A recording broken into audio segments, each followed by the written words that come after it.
Hello, this is Yayoi Natsume-Kitatani from National Institutes of Biomedical Innovation, Health and Nutrition in Japan.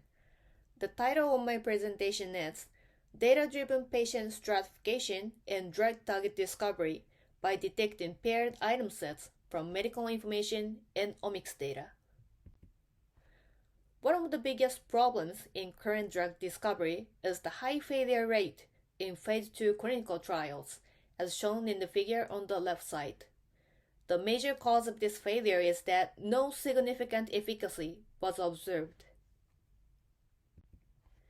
This means that the drug defect observed in experimental animals used for drug target discovery was not observed in humans, and it is thought that the limitations of drug target discovery using experimental animals have come to the surface.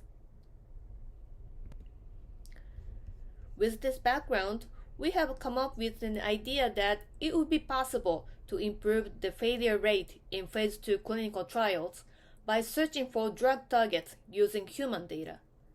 Here's the overview of our work. We selected idiopathic pulmonary fibrosis, IPF in short, as a target disease and collected medical information and omics data to construct database. Also, we developed a novel machine learning algorithm to suggest drug target candidates via patient stratification.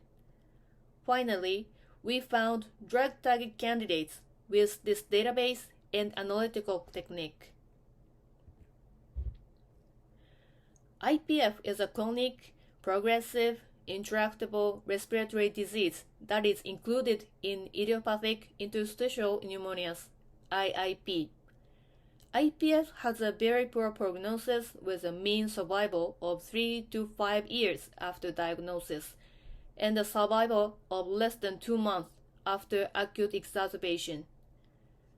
IPF patients often fail to respond to steroids, and no fundamental treatment has been established, and there are only 2 drug treatment options. Since the pathogenic mechanism of this disease is unknown, innovative approaches to drug target discovery are required. However, the classification of IIP is not trivial even for specialists, and multidisciplinary discussion is strongly recommended for reliable diagnosis.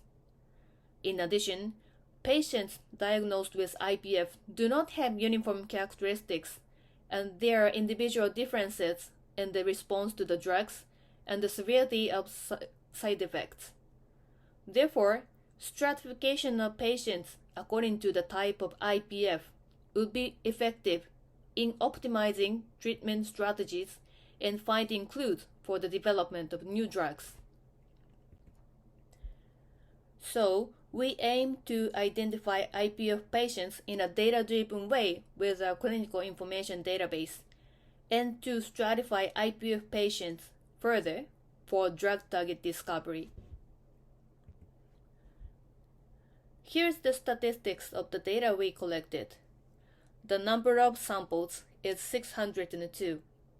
The number of items of electronic health record is 53.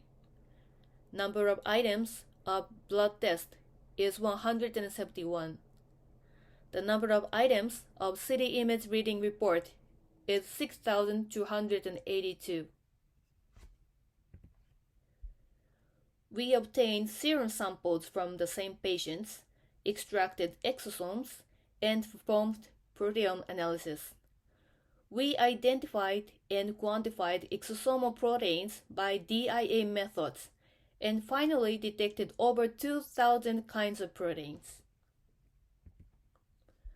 For data-driven patient stratification, we developed a novel algorithm called subset binding.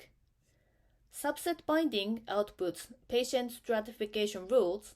For example, patients with high expression of biomolecules A, B, and C tend to show reticular shadows and honeycomb lung. By detecting association between phenotypic information such as medical information and biomolecular data such as omics data. By picking up patient stratification rules that contain IPF features, we can get some clues about drug target candidates. By the subset binding analysis of our data, we found 20 proteins that were associated with IPF features. Among them, 7 proteins were especially linked with IPF features with high frequency. We validated their biological importance in IPF and their potentials as IPF drug targets. More detailed information about the algorithm of subset binding and the experimental results for validation can be found in the poster. Here's the future prospects.